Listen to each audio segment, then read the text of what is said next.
as the Common Council. And I just closed the wrong agenda. Please stand for the Pledge of Allegiance.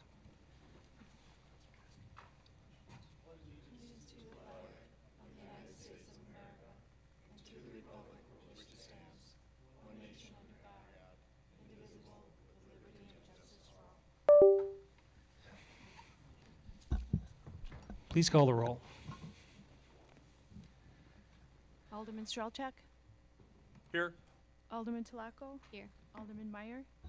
Alderman Hancher? Here. Alderman Bach? Here. Alderman Parrish? Here. Alderman Schneider? Alderman Gebhardt? Here. And Mayor Nurbin. Here. Right out of the gate, we've got personal appearances and public comment. Citizens wishing to address the Common Council on any matter not on the... Just turn my own mic off. If you desire to be heard on agenda items, you may be heard when that item is considered on the agenda. Please speak into the mic. Time limit is 5 minutes. Is there anyone here who wishes to speak on any item not on the agenda? Hearing and seeing none. Move on to public officials reports. I have nothing to add other than wishing everyone a happy Valentine's Day tomorrow. And we have a short presentation from under the city administrator's time here. Thank you, Mayor. We have Ellie Delano, the Director of External Affairs for MKE, the 2024 Host Committee, which is coordinating with the Republican National Convention, which will be held later this year in downtown Milwaukee. Unfortunately, Director Tollefson, on her way out, shut down the projector, which is the basis for Ms. Delano's short presentation this evening. So City Attorney Sadak is trying to get it back online. That may take a few minutes. And I'm going to politely suggest, Mayor, that we continue to move through the agenda and then come back to this item once we have liftoff. Certainly, we'll move on to the consent agenda and circle back when the projector goes through its required cool down reheating cycle, so you don't shatter the bulb. Next, we have the consent agenda. We have 11 sets of boards and commission minutes from various committees throughout the past month and preceding months, and 2 ordinance first readings. So is there a motion to approve the consent agenda minus those first readings? Motion and a second. Any discussion on them? Hearing and seeing none, all those in favor, please say aye. Aye. Any opposed? And those consent items are approved, which brings us to our first readings. We will not take action upon these unless there's a suspension of the rules, but I'll read them nonetheless. Ordinance 2024-1658, an ordinance repealing and recreating Chapter 62 of the Mequon Municipal Code relating to the regulation of signs within the city. This was recommended at Public Welfare on January 9th and is a first reading. The next is 2024-1659, an ordinance amending Chapters 10 and 58 of the Mequon Municipal Code in connection with approvals by the city's Architecture Review Board and adopting updates to the board guidelines for residential structures. This was recommended by the Planning Commission on January 22nd, and further recommendation is forthcoming by the Public Welfare Committee tonight. Is there an outcome on that vote? It was recommended. I'm assuming it's recommended. Fantastic. It is also a first reading. Looks like we have the projector back, so we'll jump back to item number 5B. Thank you, Mayor, members of the council. As I mentioned, Allie Delano from the host committee is to give a short presentation about some of the host committee's efforts towards integrating the Republican National Convention with the local community, not only including the city of Milwaukee, but the greater Southeast Wisconsin region. So I'm going to hand it over to Allie, and she's going to walk us through her presentation. Allie, thank you. Thank you very much. Oh, can you hear me? Just need to push down on the button in order to speak into the mic. Hello. Good evening. Thank you so much for having me. My name is Allie Delano. Mayor, thank you for having me, council members. Sorry, did the green light go off? No, it's on. Oh, okay, you gotta get really close. Sorry. Okay. No, it's okay. Is that better? That's better. Okay, Thank you. perfect. Okay, thank you so much. I'm going to update you, as Administrator Jones said, on the Milwaukee Host Committee and our efforts to welcome the Republican National Convention to Milwaukee and the region. I'll keep this quick. I'm going to start with a video just to give you some background on the host committee and what we're all about.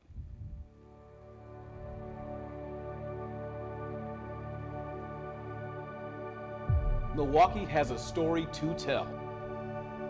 We work hard, we play hard, and we love our community. From our fresh coast to our vibrant downtown, we're excited to show the world what we offer when we welcome the Republican National Convention in 2024. Milwaukee has a story to tell. We work hard, we play hard, and we love our community. From our fresh coast to our vibrant downtown, we're excited to show the world what we offer when we welcome the Republican National Convention in 2024. Companies that call Milwaukee home are industry leaders on the cutting edge of innovation. Our history runs deep. We're known for our breweries, and our bikes, cheese, Cream City, brick, but there's a lot more.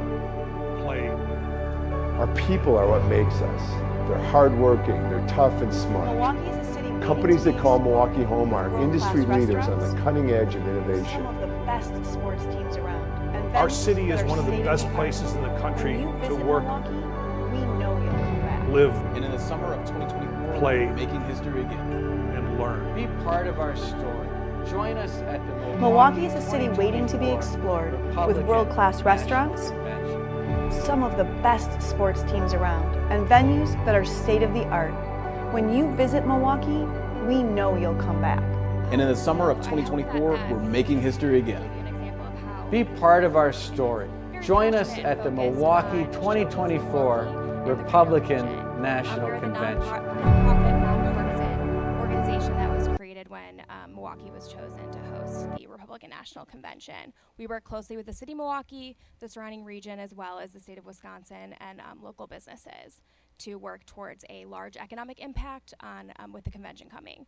We're expecting about 50,000 folks to be coming in for the convention. That will include 5,000 delegates and then 15,000 members of the media. So there's a lot of opportunity for Milwaukee and the region as well to thrive. The host committee is led by a board of directors. Our chairman is Reince Priebus. We also have numerous board members like Ted Kellner, John Schlifsky, and then our COO, Allison Prangy. The host committee has numerous responsibilities, but I just wanted to point out a few of the major ones. The host committee is responsible for raising the necessary funds in order to put on the convention. We're also responsible for and very excited about finding ways to engage and showcase the different businesses, both in Milwaukee and in the surrounding region. We work closely with the RNC's Committee on Arrangements. Those are the folks that work for the Republican National Committee who are in town working on the convention. We work closely with them to connect them with local businesses. We're also responsible and have the honor of recruiting thousands of volunteers to help put on the convention. Folks who want to showcase Milwaukee and the region and welcome the 50,000 plus people to the region. So as I mentioned, one of the things that we're most excited about is connecting convention planners with different businesses, both in Milwaukee and the surrounding region, and also statewide, actually. So the two ways that we do that for the majority are through our vendor connection portal. This is the internal portal. We have over 2,000 businesses. It was launched last spring. Any business, local business, can sign up. It's on our website, mke2024host.org. And this is what the convention planners really utilize when they're trying to figure out what businesses to connect delegations and different folks coming in, looking for restaurants, looking for event planners, everything that you can imagine that folks might need. We are connecting them through this vendor connection portal.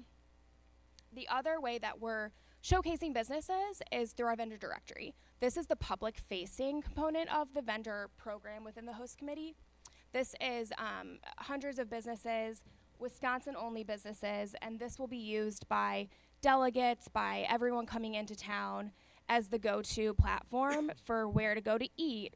If you're planning an event and you're coming into town, all the different planning mechanisms, folks will be using the vendor directory as well. Like I said, we need thousands of volunteers. We need over 6,000 volunteers to be exact. We have close to 1,000, so still a long way to go, but ramping up this effort. So as I mentioned, the host committee is a nonpartisan organization, and volunteers will be volunteers for the host committee. We are just looking for Wisconsinites who are ready to make Milwaukee shine and the region shine. Wisconsinites know Wisconsin, and so it's going to be important to have folks who are really excited and prideful of their city and region to help folks find their way. So if anyone's interested in volunteering, here's a QR code. This will just lead you directly to the website where you can sign up to volunteer. We also have, the website is mke2024host.org/volunteers. We're also, it's a very grassroots effort currently to recruit volunteers. So we're working with numerous organizations in the region to get the word out. So if anyone is part of a company or an organization that you think would be interested in hearing about how they can volunteer, I'd love to work with you on that. You can email volunteers at mke2024host.org. We can find out more about that. So just to recap, again, we're going to welcome 50,000 plus folks in July, so we're really excited about that. With that comes an estimated economic impact of $200 million. And so we're really looking to engage businesses and the local community in that effort. And so, yeah. Okay, perfect. Okay, if I open it to any questions, or thank you very much for your time. Thank you. Sorry to make you wait a little bit. Any questions from anyone on the council? Thank you for the presentation. Thank you very much. Have a good evening. Thank you, Allie. All right, we've made it through up to item 7. There are no ordinances. Brings us on to resolutions. Resolution 4099, a resolution approving a development and dedication agreement with Mequon Thiensville Little League and Mequon Heat for a batting cage improvement project at Renicky Field. This was recommended by Park and Open Space Board on January 17th and was recommended this evening by Finance and Personnel. Move approval. Second. Motion and a second. Any discussion? Alderman Strelchak. Just a quick note, we appreciate everything that this group is doing to keep our youth sports alive and active within the community. We also did highlight in our finance and personnel meeting just, a reminder that we are, looking at the civic campus and deciding what we're doing moving forward. So we did talk about the fact that, although we're welcoming this with open arms and gratitude, that things may change, several years down the road. Thank you. Anyone else? Alderman Bach. Once the city takes ownership of this, is the city's responsibility to maintain? Is it just kind of passing the baton, or will Timba Heat take care of it in the future?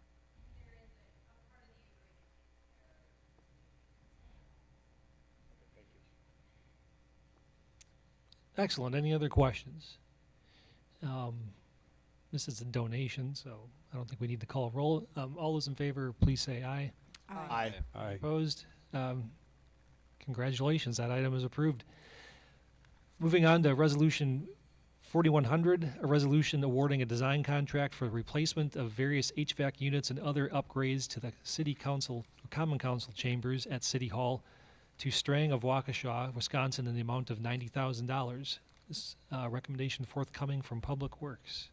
This was unanimously recommended. I move approval. Second. Motion and a second. Any discussion? I think this bill came in quite a bit cheaper than high-end estimates from last year when the HVAC failed, so that's good. Good job getting a good price. Well, if I may, Mayor, just to jump in, this is for design. Oh, for design. Oh, Only, well, that's why it's yes. so cheap. Yeah, and there's still some work to do. So with this contract award, as proposed this evening, we will be engaging Strang to do the necessary drawing work, and then we'll come back with documents that can be put out to bid for any and all components that we choose to design. So just a point of clarification. All right. Any other comments or questions? Thank you for clarifying. Alright. I had no idea that that was the case. I thought we were approving some of these things tonight. So thank you. That's I would, Big I project. would note that there's some complications, you know, it's a complicated design, because of the age of our structure and the possibility of asbestos and having to keep up, appearances for our national, historic, situation externally to the building. There's some design that is more complicated. kind of what you get with an older patchwork building. Yeah. All right, this is a large sum of money. Is there any other discussion? If not, please call the roll. Alderman Strelchuk, Aye. Alderman Talaco, Aye. Alderman Meyer, Aye. Alderman Hancher, Aye. Alderman Bach, Aye. Alderman Parrish, Aye. Alderman Schneider, Aye. Alderman Gebhardt. Aye. The ayes have it. And that resolution passes. On to Resolution 4101, resolution approving the purchase of 2 Sterelli Coney mobile column lifts. Hope I got that right. I'll go with my first attempt. From Midwest Equipment Specialists of McFarland, Wisconsin, the amount of $30,994. A recommendation also forthcoming from Public Works. Unanimously recommended. Move approval. Second. Motion and a second. Any discussion on this item? Alderwoman Schneider. This lift makes it easier and safer for our staff to work on our larger trucks, which is actually a big benefit for us to have them do this in-house. And I also want to note, since the last element was costly, that we are sharing the cost with this with the sewer district and with our sewer and with Softy. Correct, yeah, in rough a proportion to how much those entities use the equipment, yeah. Thank you. Any further comments or discussion? Hearing and seeing none, please call the roll. Alderman Talaco, Aye. Alderman Meyer, Aye. Alderman Hancher, Aye. Alderman Bach, Aye. Alderman Parrish, Aye. Alderman Schneider, Aye. Alderman Gebhardt, Aye. and Alderman Strelchuk. Aye. That item is also approved. On to Resolution 4102, a resolution authorizing supplemental inspection services in excess of $25,000 during the 2024 construction season with following engineering firms: Grafe, Kapur and Associates, M Squared, North Shore Engineering, R.A. Smith, and Rupert Milkey. Recommendation forthcoming from Public Works. Also unanimously recommended. I move approval. Second. Motion and a second. Any discussion on this item? Alderwoman Schneider. I will say this is a pass-through cost that is paid by the developer, so this is not something that's costing our taxpayers anything. Correct. It just allows us to execute it so we can be reimbursed later. Thank you for that clarification. Hearing and seeing no other comments or questions, please call the roll. Alderman Meyer, Alderman Hancher, Aye. Alderman Bach, Aye. Alderman Parrish, Aye. Alderman Schneider, Aye. Alderman Gebhardt, Aye. Alderman Strelchuk, Aye. and Alderman Talaco. Aye. The ayes have it as well. Our last resolution, Resolution 4103, a resolution approving a second amendment to an intergovernmental agreement between the City of Mequon and the Village of Thiensville, establishing the Southern Ozaki Fire and Emergency Medical Services Department. Recommendation forthcoming from Public Safety. Yeah, public safety met, Mayor, and there was agreement to move this forward to the council. There was some discussion about the contribution, Mequon-Thiensville contribution, that the committee wanted council to weigh in. I know this is a kind of a growing relationship, and it's very important for the department. So I'm gonna move approval, and we'll let the other topics come out in discussion. All right. Second. Motion and a second. So it's before us for discussion. So maybe I'll explain it conceptually, and then I think maybe Chief, come on up. the original intergovernmental agreement contemplated that we would, when we got to the fleet consolidation, which is slated to be done this year as a 2024 item, that each municipality would ask Southern Ozaki to buy back the equipment at a 3% interest rate and take money from the fire department to give it back to the municipality so we could turn around and give it back to the fire department again as our annual apportionment. We're also in the process of establishing capital reserve accounts, which both the city and Thiensville had accounts for, saving for the eventual replacement of their equipment. And we were also contemplating merging those funds together at SOFD, and the concept behind this change to the intergovernmental agreement sought to do those two things in one action, and it actually works out rather nicely budgetarily, because after you take Mequon's capital accounts, which has a little more cash than Thiensville's, according to the intergovernmental agreement agreed upon ratio, that roughly 85%, and you take Thiensville's equipment, who had a little more equipment compared to their percentage, and you merge it all together, at least as if it stood as of when this was drafted, and it might have changed by now because our money continues to make money sitting in the bank. All we would have had to have done is basically write Thiensville a check for $4,000 to perfectly balance it out. And we would have our fleet consolidated and capital accounts merged all in one action with no clunky accounting going forward for the next 10 years. So that is it conceptually.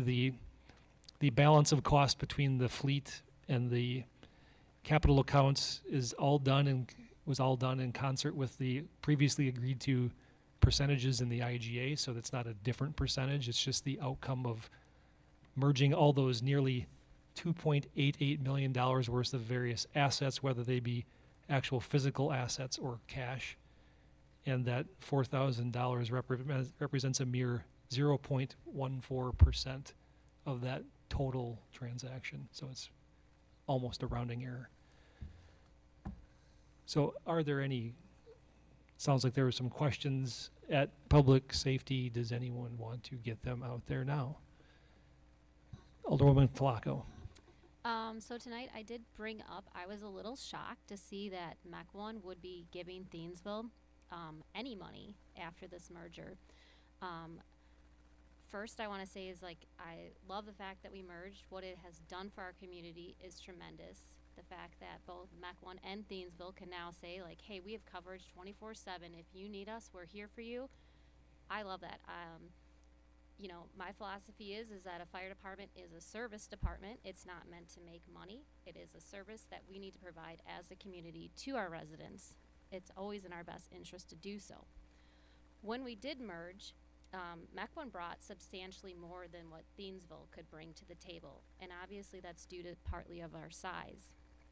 And I was just looking at the numbers, and I wasn't along the path for the entire merger, but I did try to go back and, like, read in the minutes and stuff.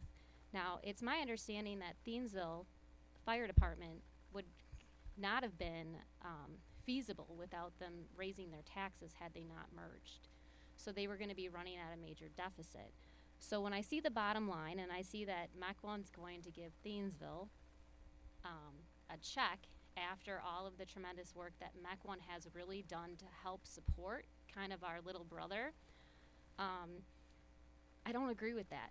And I'm not trying to be petty about it, but I feel like it should kind of be a wash at this point, and that the money should stay within Southern Fire Ozaki to help support the people that we have hired and to support the community and stay in there than writing Thiensville a check.